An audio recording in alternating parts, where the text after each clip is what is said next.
శ్రీ నరేంద్ర మోడీజీ 11 సంవత్సరాల సేవ, సుపరిపాలన, పేదల సంక్షేమం, అదేవిధంగా వికసిత్ భారత్ వారి సంకల్పం ఏదైతే ఉందో 2047 నాటికి వారి సంకల్పం, వీటికి సంబంధించినటువంటి అంశాల్లో ఈరోజు సాయంత్రం ఏదైతే మేధావుల ద్వారా తోటి సదస్సు ఒకటి ఏర్పాటు చేసేటటువంటి కార్యక్రమంలో భాగంగా, అదేవిధంగా ఇక్కడ మీడియాని ఉద్దేశించే ఏదైతే కార్యక్రమం జాతీయ పార్టీ భారతీయ జనతా పార్టీ సూచన మేరకు రాష్ట్ర పార్టీ ఆదేశానుసారము ఈ అంశాలపైన మీడియా ముఖంగా ఈ 11 సంవత్సరాల్లో మోడీ గారి సుపరిపాలన, పేదలకి సంక్షేమం ఏ విధంగా అందించారు, అభివృద్ధి కార్యక్రమాలు ఏ విధంగా చేశారనేటటువంటి అంశాలని ప్రజల ముందుకి ఈ యొక్క జిల్లా ఏదైతే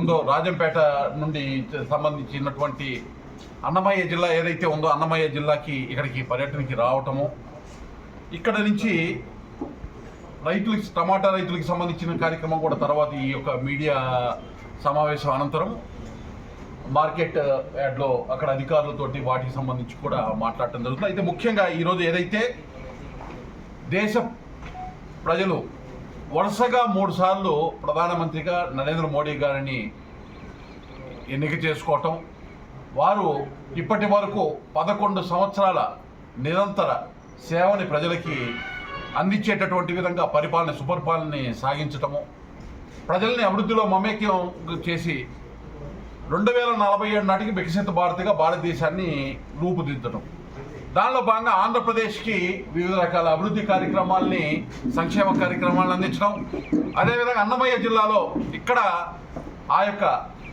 పరిపాలన ఫలాలు, అభివృద్ధి సంక్షేమ ఫలాలు ఏ విధంగా ఉన్నాయనేటటువంటి అంశాలు ఏ విధంగా అందుతూ ఉన్నాయనేటటువంటి అంశాన్ని ప్రజల దృష్టికి తీసుకురావడానికి ఈ యొక్క మీడియా సమావేశాన్ని పార్టీ ఆదేశానుసారం ఇక్కడ ఏర్పాటు చేయడం జరిగింది.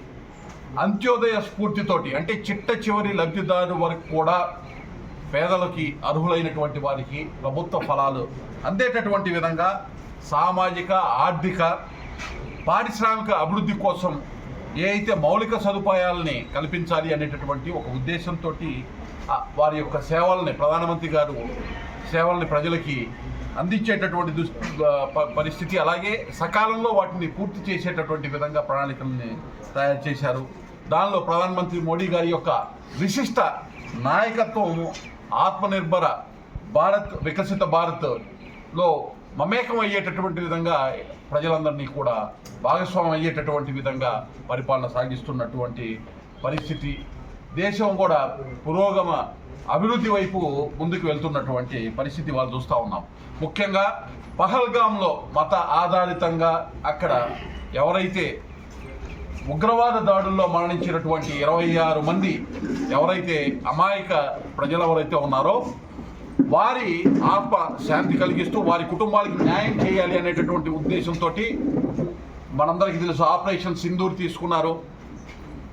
ఏ విధంగా భారతదేశాన్ని అభివృద్ధి సంక్షేమం ప్రజలకు అందిస్తూనే భారతదేశ సార్వభౌమాధికారాన్ని, రక్షణని ఏదైతే ఉందో దానికి కంకణబద్ధులై నరేంద్ర మోడీ గారు పనిచేస్తున్నారు అనేటటువంటి దాన్ని స్పష్టంగా ఎవరైతే ఉగ్రవాదులు ఆక్యుపైడ్ కాశ్మీర్లో కానీ ఉన్నటువంటి వారి యొక్క స్థావరాల మీద, ఉగ్రవాదు స్థావరాల మీద ఖచ్చితత్వంతో చేసినటువంటి ఏదైతే భారత సైనిక చర్య ఏదైతే ఉందో విజయవంతంగా పూర్తి చేసుకున్నాం. ఈ 11 సంవత్సరాల్లో చాలా కీలకంగా చెప్పుకోవాల్సినటువంటి ఒక ముఖ్య అంశం, ఈరోజు భారతదేశ మీద దాడికి ఎవరైనా వచ్చినా, ఎవరైనా ఉగ్రవాద దాడులు చేసినా ఖచ్చితత్వంతో కూడినటువంటి దాడులు చేసి ప్రపంచవ్యాప్తంగా కూడా భారతదేశం యొక్క పేరు ప్రతిష్టలని ఇనుమడింపజేయటం జరిగింది.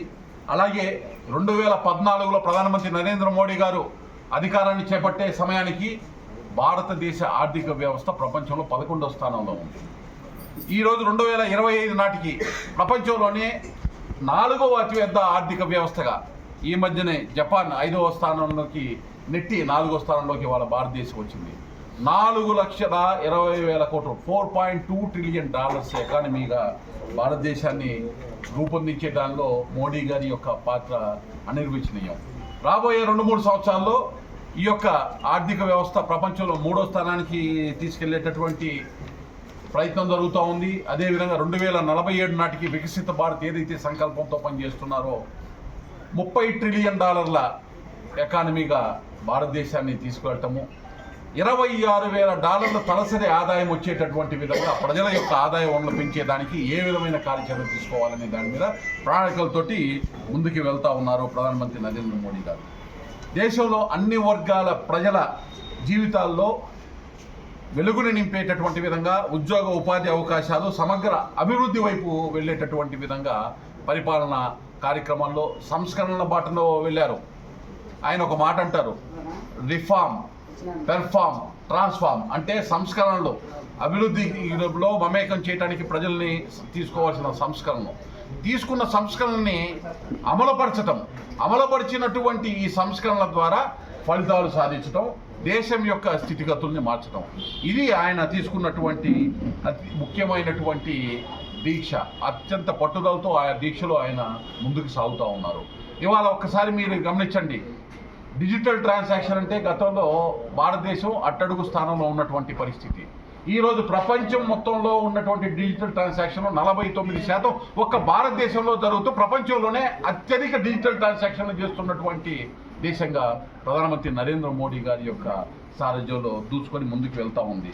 అలాగే నీతి ఆయోగ్ లెక్కల ప్రకారము గడిచిన 11 సంవత్సరాల మోడీ గారి యొక్క పాలన అభివృద్ధి సంక్షేమంలో ఏదైతే ప్రజల్ని మమేకం చేశామో 25 కోట్ల మందిని అతి తీవ్ర దారిద్ర్య రేఖ దిగువన ఉన్నటువంటి వారిని ఉన్నతి సాధించేటటువంటి విధంగా ఈ మధ్యనే అంతర్జాతీయ సంస్థలు కూడా వరల్డ్ బ్యాంక్ లాంటి సంస్థలు చాలా స్పష్టంగా చెప్పినాయి, దేశంలో చాలా వేగంగా ప్రధానమంత్రి నరేంద్ర మోడీ గారు తీసుకున్నటువంటి కార్యక్రమాల వలన పేదరికము తగ్గుదల వేగంగా జరిగే ప్రక్రియ ప్రారంభమయ్యింది. రాబోయే కొన్ని సంవత్సరాల్లో వాటి యొక్క ఫలాలు స్పష్టంగా బహిర్గతం అవుతాయి అనేటటువంటి కార్యక్రమాన్ని పేదరికం తగ్గుముఖం పట్టేటటువంటి విధంగా దేశం ముందుకెళ్తుందని తెలియజేయటం జరిగింది.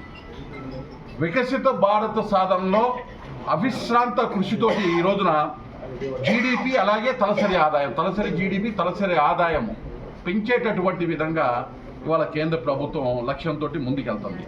అయితే దేశం మొత్తం కూడా ఇటువంటి కార్యాచరణ తీసుకొని ముందుకు వెళ్తా ఉన్నాయి. అలాగే రాష్ట్రానికి సంబంధించి కూడా రాజధాని అమరావతిని ఒకవైపు అభివృద్ధి చేసుకుంటూ దానికి కావాల్సినటువంటి నిధులు గతంలో 2,500 కోట్లు ఇచ్చారు, 15,000 కోట్లు మళ్ళీ ఈ ప్రభుత్వం మోడీ గారు 2024 తర్వాత డబుల్ ఇంజిన్ సర్కార్ ఆంధ్రప్రదేశ్లో ఏర్పడిన తర్వాత మరో 15,000 కోట్ల రూపాయలు సహాయ సహకారాలు అందించడం, అలాగే హడ్కో ద్వారా ఒక 11,000 కోట్ల రూపాయలు రుణం వచ్చేటటువంటి విధంగా అమరావతి రాజధాని నిర్మాణానికి, అదేవిధంగా అమరావతి దగ్గర ఔటర్ రింగ్ రోడ్డు కోసం ఒక 25,000 కోట్ల రూపాయల వ్యయంతో అక్కడ ఔటర్ రింగ్ రోడ్డు ఏర్పాటు చేయటం, ఇప్పటికే స్మార్ట్ సిటీగా డిక్లేర్ చేయటం. సరే, అమరావతిని డెవలప్ చేస్తున్నారు అనేటటువంటి మాట చెబుతూ అమరావతిని చుట్టూ తనే కేంద్రీకృతమైనటువంటి అభివృద్ధి చెందుతుంది అని విమర్శలు చేసి రాష్ట్రాన్ని మొత్తం 2019 మధ్య 24 మధ్య అధోగతి పాలు చేసిన వాళ్ళు మళ్ళీ విమర్శలు చేసే ప్రయత్నం చేస్తున్నారు. కానీ 3 రోజుల క్రితం విశాఖపట్నం చుట్టూతో 9 జిల్లాలను కలుపుకొని విశాఖ ఆ ప్రాంతం మొత్తం కూడా అభివృద్ధి చేయాలి అనే ఉద్దేశంతో విశాఖలో రైల్వే జోన్ని ఏర్పాటు చేయటం, విశాఖ ప్రాంతం అభివృద్ధి అక్కడ ఒక $120 బిలియన్ ఎకానమీ రాష్ట్రానికి వచ్చేటటువంటి విధంగా ఒక కార్యాచరణ తీసుకోవటం, భోగాపురం ఎయిర్పోర్ట్ ఉత్తరాంధ్రకి అభివృద్ధి చెందేటటువంటి విధంగా కేంద్ర ప్రభుత్వ సహాయ సహకారాలతో ఇవ్వటం, విశాఖ స్టీల్ ప్లాంట్ ఆంధ్రుల హక్కు అది ఇబ్బంది పడుతుంది అని అంటే దానికి 12,500 కోట్ల రూపాయల వరకు వారికి కావాల్సినటువంటి నిధులు సమకూర్చినటువంటి పరిస్థితి. పోలవరం పూర్తి చేస్తే జీవనాడి ఆంధ్రప్రదేశ్లో ఉన్నటువంటి 26 జిల్లాలకు కూడా నీటి వనరుల లభ్యత అవుతుందనే ఉద్దేశంతో మొదటి దశ 2027 నాటికి పూర్తి కావడానికి ఇప్పటికే దాదాపు 16-17 కోట్ల రూపాయల వరకు కేంద్ర ప్రభుత్వము నిధులు ఇవ్వడం జరిగింది. ఇప్పుడు 12,500 కోట్లు 2027 నాటికి మొదటి దశ పూర్తి కావడానికి కార్యాచరణకి కావాల్సినటువంటి నిధులు ఇవ్వడానికి కేంద్ర ప్రభుత్వం ఆమోదం తెలిపింది. అక్కడి నుంచి ఒకసారి మీరు గమనించినట్లయితే రామాయపట్నం, నెల్లూరు ప్రకాశం జిల్లా మధ్య రామాయపట్నం పోర్టు ఏర్పాటు చేయటము, అక్కడ ఏదైతే సోలార్ ప్లాంట్కి సంబంధించినటువంటి ఉత్పత్తులు తయారు చేసే పరిశ్రమ బీపీసీఎల్ పరిశ్రమని ఇవ్వటము. మరొకసారి మీరు కనుక గమనించినట్లయితే రాయలసీమ ప్రాంతంలో ముఖ్యంగా మీరు గమనించినట్లయితే ఉమ్మడి కడప జిల్లాని మీరు తీసుకున్నట్టయితే కోపర్తి పారిశ్రామిక వాడకు, అలాగే హైదరాబాద్ బెంగళూరు పారిశ్రామిక పరిధిలో ఏదైతే ఓర్వకల్లు పారిశ్రామిక వాడకు కేంద్ర ప్రభుత్వం నిధులు దాదాపు ఒక 5-6 వేల కోట్ల రూపాయలు నిధులు మంజూరు చేసినటువంటి పరిస్థితి. అలాగే ఈ కోపర్తి ఓర్వకల్లుని నగర ప్రాంతాలుగా కూడా ఆ పారిశ్రామిక ప్రాంతాలతో అనుసంధానం చేసే విధంగా అభివృద్ధికి కావాల్సిన నిధులు ఇవ్వడానికి కేంద్ర ప్రభుత్వం సానుకూలంగా స్పందించినటువంటి పరిస్థితి. మరోవైపు డ్రోన్కి సంబంధించి మ్యానుఫ్యాక్చరింగ్ చేయడానికి రాయలసీమ ప్రాంతంలో డ్రోన్కి కావాల్సినటువంటి ఒక పారిశ్రామిక వాడిని ఏర్పాటు చేయడానికి కర్నూలుకి దగ్గరలో నిర్ణయం తీసుకోవడం జరిగింది. ఒకవైపు సోలార్ ప్లాంట్లు, ఒకవైపు పంపుడ్ స్టోరేజ్ ప్లాంట్లు, మరొక వైపు వస్తు ఉత్పత్తి ముఖ్యంగా ఎలక్ట్రానిక్ హబ్గా రాయలసీమను తీర్చిదిద్దడానికి కావాల్సినటువంటి పారిశ్రామిక వాళ్ళు పరిశ్రమలు ఏర్పాటు చేయడానికి కేంద్ర ప్రభుత్వం సహాయ సహకారాలతోటి నిధులు ఇస్తూ ఉంది. ఇవాళ స్పష్టంగా సమగ్ర అభివృద్ధి, వికేంద్రీకరణ అభివృద్ధి అనేటటువంటిది డబుల్ ఇంజిన్ సర్కార్ యొక్క మూల ఉద్దేశం. దానికి అనుగుణంగానే కేంద్ర ప్రభుత్వం అన్ని ప్రాంతాలని అభివృద్ధి చేయాలనేటటువంటి ఉద్దేశంతో నిధులు ఇస్తూ ఉంది.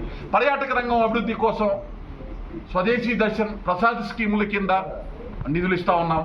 ఇవాళ నంద్యాల జిల్లాలో సంబంధించినటువంటి అహోబిలానికి సంబంధించినటువంటి అభివృద్ధి కార్యక్రమానికి, శ్రీశైలం అభివృద్ధి చేయడానికి కావలసినటువంటి ప్రసాద్ స్కీమ్ కింద నిధులు ఇచ్చేటటువంటి పరిస్థితి. ఈ విధంగా ఒకవైపు పర్యాటక రంగం, ఒకవైపు వస్తు తయారీ పరిశ్రమలు, మరొక వైపు పారిశ్రామిక ఆధారిత నగరాలను ఏర్పాటు చేసేటటువంటి విధంగా ఈ యొక్క ప్రాంతంలో, ఈ యొక్క రాయలసీమ ప్రాంతంలో కార్యాచరణ తీసుకొని ముందుకు వెళ్ళటం, హార్టికల్చర్ని అభివృద్ధి చేయడం కోసం తీసుకోవాల్సినటువంటి కార్యాచరణలో ఏ విధంగా సహాయ సహకారాలు ఇవ్వాలని కేంద్ర ప్రభుత్వం ముందుకు రావటం, ఈ అన్ని అంశాలు చూసినట్టయితే ఒకవైపు దేశానికి సంబంధించినటువంటి ఆర్థిక ప్రగతి, మరొక వైపు రాష్ట్రానికి సంబంధించినటువంటి ఆర్థిక ప్రగతి. సరే, ఇది బాగానే ఉంది. మా జిల్లా పరిస్థితి ఏంటి అనేటటువంటి దాని దగ్గరికి వచ్చినప్పటికీ అన్నమయ్య జిల్లాని వికసిత అన్నమయ్య జిల్లాగా తీర్చిదిద్దాలనేటటువంటి సంకల్పం ప్రధానమంత్రి నరేంద్ర మోడీ గారి. ఇవాళ డబుల్ ఇంజిన్ సర్కార్లో ముఖ్యమంత్రి చంద్రబాబు నాయుడు గారితో సమన్వయంతో, కేంద్ర ప్రభుత్వ సహకారంతో ఈ యొక్క జిల్లా అభివృద్ధికి అనేక కార్యక్రమాలు ఇప్పటికి చేయడం జరిగింది. ఇంకా అనేక కార్యక్రమాలు చేయడం జరుగుతూ ఉంది. వాటిలో భాగంగా కొన్ని అంశాలను మీరు కనుక చూసినట్లయితే, ముఖ్యంగా అన్నమయ్య జిల్లాలో చేపట్టినటువంటి అభివృద్ధి సంక్షేమ కార్యక్రమాలు, ప్రధానమంత్రి ఆవాస్ యోజన కింద మొత్తం కూడా ఈ జిల్లాలో 72 ప్రాజెక్టులు చేపట్టడం జరిగింది కేంద్ర ప్రభుత్వం సహాయ సహకారంతో. అందులో మంజూరైనటువంటి ఇళ్ళు 1,02,032 ఇళ్ళు మంజూరైతే నిర్మాణం ప్రారంభమైనటువంటి గృహాలు 97,454. అందులో పూర్తయిన ఇళ్ళు 47,255 గృహాలు. ఇందులో కేంద్రం యొక్క సహాయం మొత్తం కూడా 1,533 కోట్లయితే ఇప్పటి వరకు పూర్తయినటువంటి ఇళ్ళు, పనులు జరుగుతున్నటువంటి ఇళ్ళ కలిపి 919,49,00,000 రూపాయలు కేంద్ర ప్రభుత్వం ఒక్క PM ఆవాస్ యోజన కింద ఇవ్వడం జరిగింది. అయితే పూర్తయిన ఇళ్ళకి కావాల్సినటువంటి మౌలిక సదుపాయాల కల్పన దగ్గరకు వచ్చేటప్పటికి కొంత 2019-24 మధ్య మందగమనం జరిగినటువంటి పరిస్థితి. దాన్ని వాళ్ళ డబుల్ ఇంజిన్ సర్కార్లో మేము కూడా 20 సూత్రాల కార్యక్రమంలో చైర్మన్గా వివిధ జిల్లాలకు వచ్చినప్పుడు అన్నమయ్య జిల్లాకు కూడా కలెక్టర్ గారిని కలిసి ఇక్కడ ఆ మౌలిక సదుపాయాల కల్పనకి కేంద్ర ప్రభుత్వం ఇస్తున్నటువంటి ప్రాజెక్టు జల్ జీవన్ మిషన్ ద్వారా కావాల్సినటువంటి నీటి కుళాయిలు, అమృత పథకం ద్వారా నీటి కుళాయిలు, అదేవిధంగా ఉపాధి హామీ పథకం కింద ఉన్నటువంటి మెటీరియల్ కంపోనెంట్ని వినియోగించుకొని అక్కడ ఆ యొక్క ఇళ్ల లేఅవుట్ల మధ్య ఇంటర్నల్ రహదారులు ఏర్పాటు చేసుకోవటం, ట్రైన్స్ ఏర్పాటు చేసుకోవటము, అలాగే ప్రాథమిక ఆరోగ్య కేంద్రాలను నెలకొల్పటము, ప్రాథమిక విద్యా కేంద్రాలు, అంగన్వాడీ స్కూళ్ళను నెలకొల్పటం, తద్వారా అక్కడ మౌలిక సదుపాయాలు పట్టి ఆ గృహాలు మొత్తం కూడా నిర్మించిన గృహాల్లో ప్రజలు నివాసయోగ్యంగా నివసించడానికి వీలుగా తయారు చేసి ప్రజలను ఆకట్టుకునేటటువంటి విధంగా మేము ఆ డైరెక్షన్స్ కేంద్ర ప్రభుత్వం యొక్క నిధుల్ని కన్వర్జెన్స్ ద్వారా ఉపయోగించుకునే విధంగా మేము డైరెక్షన్స్ ఇవ్వటం కూడా జరిగింది. అలాగే స్వచ్ఛ భారత్ మిషన్లో ODF ప్లస్ పరిస్థితి మీ అందరికీ తెలుసు. వ్యక్తిగత మరుగుదొడ్ల నిర్మాణం కోసము ఇక్కడ మొత్తం 310 సంబంధించినటువంటి ప్రాంతాల్లో చేస్తే సామూహిక మరుగుదొడ్లు వచ్చేటప్పటికి నిర్మాణం ఒక 6 పూర్తయినాయి. డోర్ టు డోర్ చెత్త సేకరణ 100% దాదాపు పూర్తయ్యేటటువంటి విధంగా కావాల్సినటువంటి సదుపాయాలు కల్పించడం జరిగింది. మూల స్థాయిలో వ్యత్యాసం ఇది గతంలో ఉన్నటువంటి పరిస్థితికి ఓడిఎఫ్ తీసుకున్న తర్వాత ఇవాళ ఉన్నటువంటి బహిర్భూమిలో బాహ్యంగా ఏదైతే మల విసర్జన మూత్ర విసర్జన ఉందో అది 100% దాదాపు కట్టడి చేయటం జరిగింది. అలాగే వేస్ట్ ప్రాసెసింగ్కి సంబంధించి 72% వరకు ఆ యొక్క వేస్ట్ ప్రాసెసింగ్కి కేంద్ర ప్రభుత్వ సహాయ సహకారంతో కార్యాచరణ ఇక్కడ తీసుకోవడం జరిగింది. అలాగే అమృత స్కీమ్ కింద వివిధ రకాల మున్సిపాలిటీలు ఇక్కడ మున్సిపాలిటీలు వచ్చేటప్పటికి రాజంపేట, రాయచోటి, మదనపల్లి, పొంగునూరు 4 మున్సిపాలిటీస్ ఉన్నాయి. వీటిల్లో మొత్తం కూడా 30 ప్రాజెక్టులు గ్రౌండ్ అయితే వాటి యొక్క విలువ ప్రాజెక్టుల విలువ 518,61,00,000 రూపాయలు. ఇందులో 20 ప్రాజెక్టులు పూర్తయినాయి, మిగతా ప్రాజెక్టులు పనులు జరుగుతున్నాయి. పూర్తయినటువంటి 20 ప్రాజెక్టులకి నిధులు ఇప్పటి వరకు విలువ పనులు ఏదైతే జరిగినాయో వాటికి సంబంధించి 254,91,00,000 రూపాయలు. భౌతికంగా పూర్తయినటువంటి పనులు అమృత కింద 455,62,00,000 అయితే వాస్తవంగా ఇప్పటి వరకు ఈ మున్సిపాలిటీలో జరిగినటువంటి వ్యయం 363,41,00,000. అలాగే గ్రీన్ స్పేస్ పార్కులు కానీ ఏ విధంగా పచ్చదనాన్ని అభివృద్ధి చేయడానికి ఒక 41 ఎకరాల వరకు కూడా ఈ జిల్లా వ్యాప్తంగా అమృత్ కింద 1 కింద కార్యాచరణ తీసుకోవడం జరిగింది. ఇప్పుడు అమృత్ 2 ఏదైతే ఉందో అమృత్ 1 తర్వాత దానికి కొనసాగింపుగా నిధులు ఇవ్వడానికి కేంద్ర ప్రభుత్వము ఏదైతే లోకల్ బాడీస్ని అదేవిధంగా రాష్ట్ర ప్రభుత్వం సమన్వయంతో జిల్లాలో ఉన్న 4 మున్సిపాలిటీలు రాజంపేట, రాయచోటి, మదనపల్లి, పొంగునూరు ఈ యొక్క 4 మున్సిపాలిటీల్లో మొత్తం మంజూరైనటువంటి ప్రాజెక్టులు ఇప్పుడు 14. వీటి యొక్క మొత్తం విలువ 98,61,00,000 రూపాయలు. వీటితోటి అమృత్ 1 చేసిన పనులు అమృత్ 2ని సమన్వయం చేసుకుంటూ అభివృద్ధి ప్రధాన ఇక్కడ మున్సిపాలిటీల్లో త్రాగునీరు అలాగే మౌలిక సదుపాయాల కల్పనకు ఆ నిధులు వినియోగించడానికి కార్యాచరణ తీసుకోవడం జరిగింది. వీధి వ్యాపారులకి ఆర్థిక సహాయం చేయడానికి కరోనా తర్వాత PM స్వానిధి కార్యక్రమాన్ని తీసుకోవడం జరిగింది. దానిలో మంజూరైనటువంటి రుణాలు ఈ జిల్లా వ్యాప్తంగా మొత్తం 16,946 గృహ రుణాలు మంజూరైనవి. విడుదలైనటువంటి రుణాలు 16,356 రుణాలు విడుదలైనవి. మొత్తం రుణ విలువ 24 కోట్ల రూపాయల వరకు ఉంది. PM స్వానిధి సే సమృద్ధి అని కొత్తగా మళ్ళీ ఎన్యూమరేషన్ తీసుకునేటటువంటి లబ్ధిదారుని 37,510 మందిని లబ్ధిదారుల కింద తీసుకోవడం జరిగింది. ఈ PM స్వానిధి కింద మొదటి స్టెచ్లో 10,000 రూపాయలు, రెండో స్టెచ్లో 20,000, మూడో స్టెచ్లో 50,000 రూపాయలు ఇవ్వడం జరిగింది. ఇప్పుడు కామన్ ఇంట్రెస్ట్ గ్రూప్స్ కింద ఇప్పుడు మళ్ళీ ఎన్యూమరేషన్ జరిగి వాళ్ళందరికీ కూడా ఈ వీధి వ్యాపారులకి ఆర్థిక సహాయం అందించేటటువంటి సబ్సిడీ రుణాలు అందించేటటువంటి కార్యాచరణ తీసుకోవడం జరిగింది. అలాగే అభివృద్ధి కార్యక్రమాలకి సంబంధించి చూసినట్లయితే భారతమాల ఫేజ్ 2 కింద మదనపల్లి, పీలేరు అలాగే పీలేరు నుండి చెర్లోపల్లి వరకు NH71 4 లైన్ల విస్తరణ కార్యక్రమం ఇక్కడ జరుగుతూ ఉంది. ఇది కేంద్ర ప్రభుత్వం NHI విస్తరణ కార్యక్రమం కింద అభివృద్ధిలో భాగంగా తీసుకోవడం జరిగింది. అలాగే అమృత్ పథకంలో మదనపల్లిలో 1,83,00,000తో 5,070 నీటి కనెక్షన్లు ఒక 3 పార్కుల్ని అభివృద్ధి చేయడం జరిగింది. ఒంటిమిట్ట వద్ద 1,68,00,000 రూపాయలతోటి రైల్వే ఫుట్ ఓవర్ బ్రిడ్జి నిర్మాణం పూర్తి అయినటువంటి పరిస్థితి ఇక్కడ. అలాగే ఓబులవారిపల్లె కృష్ణపట్నం మధ్య 113 కిలోమీటర్ల రైల్వే లైన్ని 1,165 కోట్ల రూపాయలతోటి పూర్తి చేయడం జరిగింది. అలాగే 2,900 కోట్ల రూపాయల అంచనా వ్యయంతో ధర్మవరం, పాకాల, కాల్పాడి డబ్లింగ్ పనులకి అనుమతులు లభించినటువంటి పరిస్థితి. ఆ పనులు వేగంగా పూర్తి చేసేదానికి కార్యాచరణ తీసుకోవడం జరుగుతుంది. అలాగే నేషనల్ అర్బన్ లైవ్లీహుడ్కి సంబంధించి ఇక్కడ మున్సిపాలిటీస్ ఏ అయితే 4 ఉన్నాయో ఈ 4 మున్సిపాలిటీస్కి ముఖ్యంగా మదనపల్లికి సంబంధించి మొత్తం సెల్ఫ్ హెల్ప్ గ్రూప్స్ ఏర్పాటైనవి 621 అయితే అందులో రివాల్వింగ్ ఫండ్ పొందినటువంటివి 520 ఉన్నాయి. వ్యక్తిగతంగా గ్రూప్గా మైక్రో ఎంటర్ప్రైజెస్ ఎన్ని ఉన్నాయంటే 1,454 ఉన్నాయి. సెల్ఫ్ హెల్ప్ గ్రూప్కి వీటికి లింకేజ్ రుణాలు ఇప్పటి వరకు 6,506 ఇవ్వడం జరిగింది. అలాగే నైపుణ్య శిక్షణ దీని కింద పొందినటువంటి వారు 1,144 మంది ఉన్నారు. ఉద్యోగంలో ప్రవేశించినటువంటి వారు 841 మంది ఉన్నారు. నగదు గృహిణుల కోసం ఆశ్రయాలు వాళ్ళకి కావాల్సినటువంటి ఏ అయితే ఉన్నాయో గృహాలు లేనటువంటి వారి నగరాల్లో ఉండేటటువంటి వారికి కూడా ఒకరికి అవకాశం ఇక్కడ కల్పించడం జరిగింది. అలాగే పొంగనూరులో వచ్చేటప్పటికి సెల్ఫ్ హెల్ప్ గ్రూప్స్ ఏర్పాటైనవి 302 ఉన్నాయి. రాజంపేటలో 169 ఉన్నాయి. రాయచోట్లో 601 ఉన్నాయి. వీటిల్లో పుంగనూరులో రివాల్వింగ్ ఫండ్ పొందినటువంటి సెల్ఫ్ హెల్ప్ గ్రూప్ వాళ్ళు 193 మంది ఉన్నారు. రాజంపేటలో 68 మంది ఉన్నారు. రాయచేట్లో 272 మంది ఉన్నారు. వ్యక్తిగత గ్రూప్ మైక్రో ఎంటర్ప్రైజెస్కి సంబంధించి రుణాలు పొందినటువంటి వారు 721 మంది పొంగనూరులో, రాజంపేటలో 384 మంది, రాయచోట్లో 500 మంది ఉన్నారు. సెల్ఫ్ హెల్ప్ గ్రూప్ లింకేజ్ రుణాలు పొంగనూరులో 3677 మందికి, అలాగే రాజంపేటలో 1576 మందికి, రాయచోట్లో 3199 మందికి ఉన్నారు. నైపుణ్య శిక్షణ పొందిన వారు రాజంపేటలో 800 మంది ఉంటే, ఉద్యోగాల్లో ప్రవేశించిన వాళ్ళు 700 మంది ఉన్నారు. రాయచోట్లో 530 మందికి నైపుణ్య శిక్షణ వస్తే ఉద్యోగంలో ప్రవేశించిన వారు 494 మంది ఉన్నారు. ఈ విధంగా కార్యాచరణలో గత 11 సంవత్సరాలుగా కేంద్ర ప్రభుత్వ సహాయ సహకారంతో ఒకవైపు జాతీయ స్థాయిలో దేశం మొత్తం కూడా అభివృద్ధి పథంలో ముందుకు తీసుకెళ్లి అభివృద్ధి సంక్షేమ ఫలాలు అందించేటటువంటి కార్యాచరణతోటి ముందుకు వెళ్తా కేంద్ర ప్రభుత్వం. మీ అందరికీ తెలుసు, 80 కోట్ల మందికి ఉచితంగా రేషన్ని దేశం మొత్తం మీద ఇస్తుంటే, ఆంధ్రప్రదేశ్లో 2,70,00,000 మందికి కేంద్ర ప్రభుత్వం నుంచి వస్తుంది. అందులో భాగంగా ఇక్కడ ఈ యొక్క అన్నమయ్య జిల్లాలో కూడా ఆ వాటా కింద ఇక్కడ వచ్చేటటువంటి పరిస్థితి.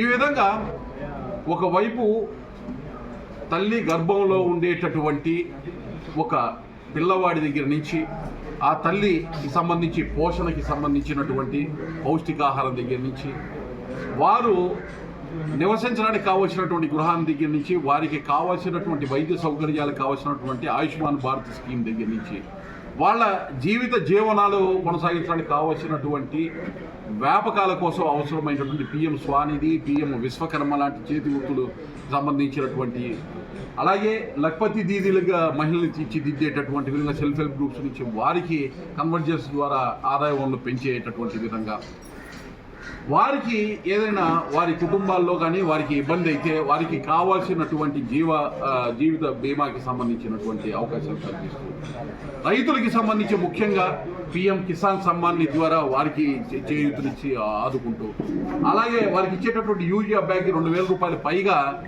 సబ్సిడీతోటి ఇవ్వడం వల్ల ఆ ధరలు తగ్గించి వారికి అందించేటటువంటి విధంగా కార్యక్రమాలు తీసుకోవటం. ఇలా ఇక్కడ ఈ ప్రాంతం దగ్గరకు వచ్చేటప్పటికి ముఖ్యంగా కృషి సంచాయ యోజన, 1 డ్రాప్ మోర్ క్రాప్ అనేటటువంటి ఇది చాలా చక్కగా వినియోగించుకునేటటువంటి అవకాశం కల్పించేటటువంటి విధంగా కార్యాచరణ తీసుకుంటాం. ఈ విధంగా దేశము రాష్ట్రంతో పాటు ఈ జిల్లాని కూడా అభివృద్ధిలో ముందుకు తీసుకెళ్లాలి, వికసిత అన్నమయ్య జిల్లాగా తీర్చిదిద్దాలి అని ప్రధానమంత్రి నరేంద్ర మోడీ గారి యొక్క పాలన, 11 సంవత్సరాల సుపరిపాలన, వారు పేదలకు అందిస్తున్నటువంటి పథకాలు, అదేవిధంగా అభివృద్ధి, వెనకబడిన ప్రాంతాల అభివృద్ధిని తీసుకోవడానికి తీసుకున్నటువంటి కార్యాచరణ ఏదైతే ఉందో, అన్నమయ్య జిల్లాని కూడా గతంలో ఉన్నటువంటి పరిస్థితుల్లో ఒకసారి బేరీ చేసి చూసినట్లయితే ఏ విధంగా అభివృద్ధిలో మమేకమై ముందుకెళ్తున్నాం, ఏ విధంగా సంక్షేమ ఫలాలు అర్హులైనటువంటి వారందరూ కూడా అంత్యోదయ స్ఫూర్తితో అందుతున్నాయి అనేటటువంటి అంశాన్ని కూడా పరిశీలించేటటువంటి పరిస్థితి ప్రజలందరికీ ఉందని, ఒకసారి ఈ అంశాలన్నీ కూడా ప్రజల దృష్టికి తీసుకెళ్లాల్సినటువంటి బాధ్యత 11 సంవత్సరాల మోడీ గారి యొక్క సుపరిపాలన తర్వాత ఉంది. కాబట్టి ఈరోజు ఇక్కడికి రావటం, నాకు అవకాశం పార్టీ కల్పించడం, ఇక్కడికి వచ్చి ప్రజలందరితో కూడా ఇక్కడ మమేకం అయ్యేటటువంటి విధంగా ఇక్కడ ఉండేటువంటి అధికారులతోటి, ముఖ్యంగా టమాటా సమస్యకి సంబంధించినటువంటి దీర్ఘకాలికంగా ఒకసారి ధర సక్రమంగా వస్తుంది, మరొకసారి ఇబ్బందులు పడుతున్నటువంటి పరిస్థితి.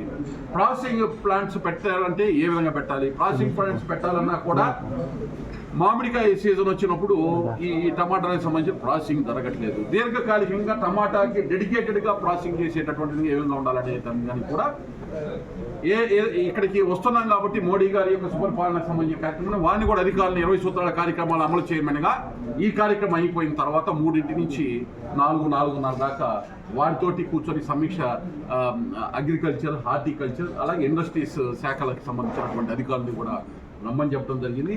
అది మన నీరుగట్టువారిపల్లి టమాటా మార్కెట్ దగ్గర జరుగుద్ది. మీరు కూడా వచ్చి అక్కడ, ఎందుకంటే ఇది చాలా ఒకవైపు అభివృద్ధి సంక్షేమానికి సంబంధించిన మోడీ గారి పాలనలో వికసిత అన్నమయ్య జిల్లా అన్నట్టు వికసిత మదనపల్లి, ఇక్కడ ఈ ప్రాంతంలో ఉన్నటువంటి అతి తీవ్రమైన రైతులకు ఉన్నటువంటి ఆ సమస్య ఏదైతే ఉందో, సైక్లిక్ అన్నమాట, ఒకసారి ఉంటే ఒకసారి ఉండట్లేదు ఇబ్బంది, దాన్ని ఏ విధంగా అధిగమించాలనే దాన్ని కూడా ఒక కీలకంగా తీసుకొని దాన్ని ప్రభుత్వ దృష్టికి తీసుకెళ్దామనేటటువంటి భావంతో ఆ కార్యక్రమం కూడా తీసుకోవడం జరిగింది. ఇక్కడ అయిన తర్వాత అక్కడికి కూడా మీరు అందరూ కూడా వచ్చి ఆ అంశాన్ని కూడా ప్రజలకి